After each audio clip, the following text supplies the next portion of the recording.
This MMA 30 segment is powered by Cheaterville.com. Don't go down without a fight. See who's being outed for their cheating ways online now at Cheaterville.com. I feel like about 100 million. I feel like a new man, This camp's been really, really special. It's, God, I'm supposed to be the bad boy. Bad boy's supposed to have tears. I worked so hard for this camp, and when I had my back against the wall, coming off of all my injuries that I had and no longer have those injuries, able to push myself in the gym every single time. Mike Giovanni, my strength and conditioning guy, pushed me to the limit, 5 to 6 days a week.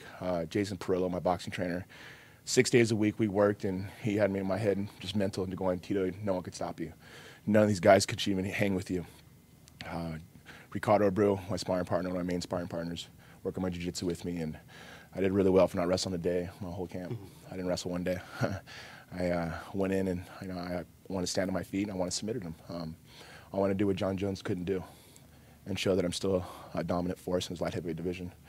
Being injury-free, just turned 36, having a positive head on my shoulders, and the positive reinforcement around me with my trainers, my camp. I'm a dangerous force now, light heavyweight division, and this is how much my career means to me. Dana told me that my back is against the wall, and I fight the best when my back against the wall. And yes, my back was pressed against the cage as hard as possible, and I had to win. I got to thank Dana for pushing me, for making me take this fight. Lorenzo Fertitta for giving me the awesome opportunity to fight in this main stage of UFC, and I want to thank all my fans who supported me to get me through this.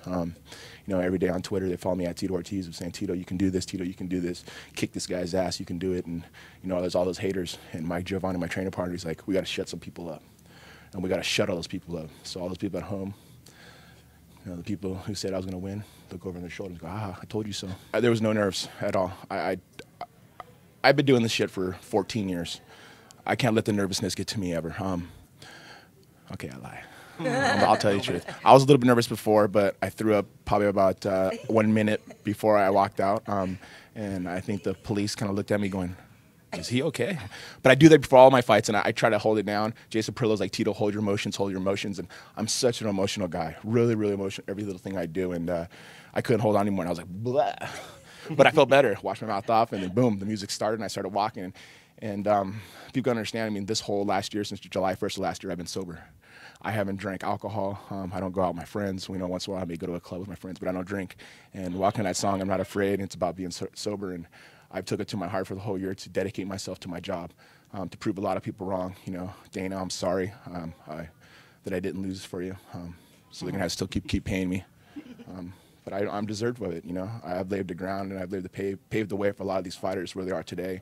And I played a big part of this UFC where it is today. I ain't taking nothing away from Lorenzo and Dana for working as hard as they do, for giving us fighters the opportunity to fight on the main stage that we do.